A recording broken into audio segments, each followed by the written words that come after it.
பிஸ்தா சட்னி செய்யறதுக்கு தேவையான பொருள்.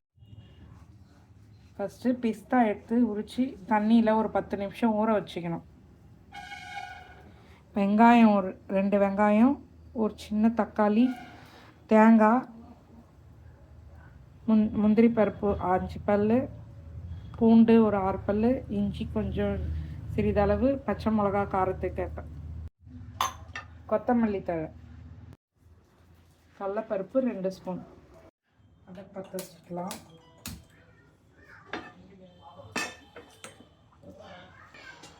ரெண்டு ஸ்பூன் எண்ணெய் ஊற்றிக்கலாம். எண்ணெய் காஞ்சதும் கடலைப்பருப்பு சேர்த்துக்கலாம்.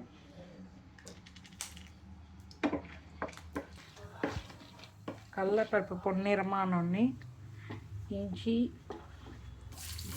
பச்சை மிளகா,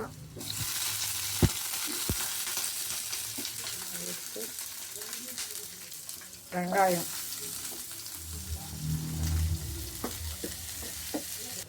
வெங்காயம் சேர்த்து வதக்கியதும் அதில் கொஞ்சம் பூண்டு, 6 பல் பூண்டு, தக்காளி சேர்த்துக்கணும்.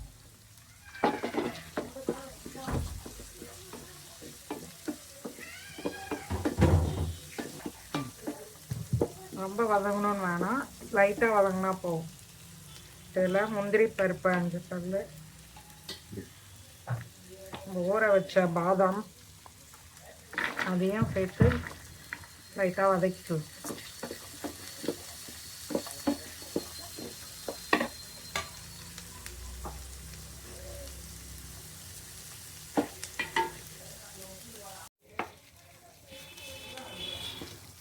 பிஸ்தா சேர்த்து வதக்கியதும் தேங்காய்,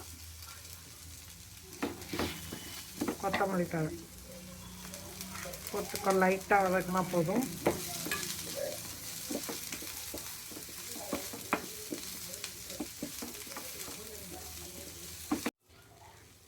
இப்போ கேஸை ஆஃப் பண்ணிடலாம்.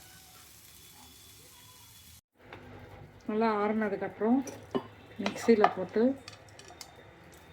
அரைச்சிட்டு வந்துடலாம்.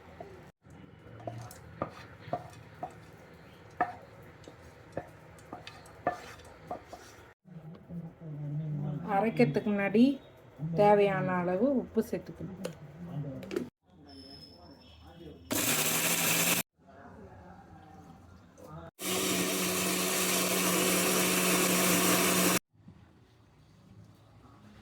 மிக்சியில் வந்து நம்ம ஒரு பாத்திரத்தில் மாற்றிக்கலாம்.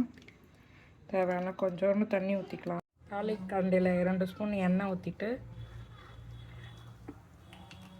1 ஸ்பூன் கடுகு, உளுத்தம்பருப்பு, கடுகு பொரியட்டும். கடுகு பொரிஞ்சதும் கருவேப்பிலை சேர்த்துக்கலாம்.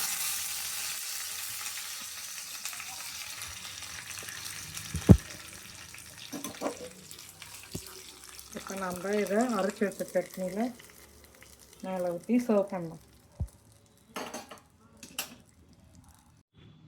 அவ்வளோதான், நமக்கு ஆரோக்கியமான ஹெல்த்தியான பிஸ்தா சட்னி தயார்.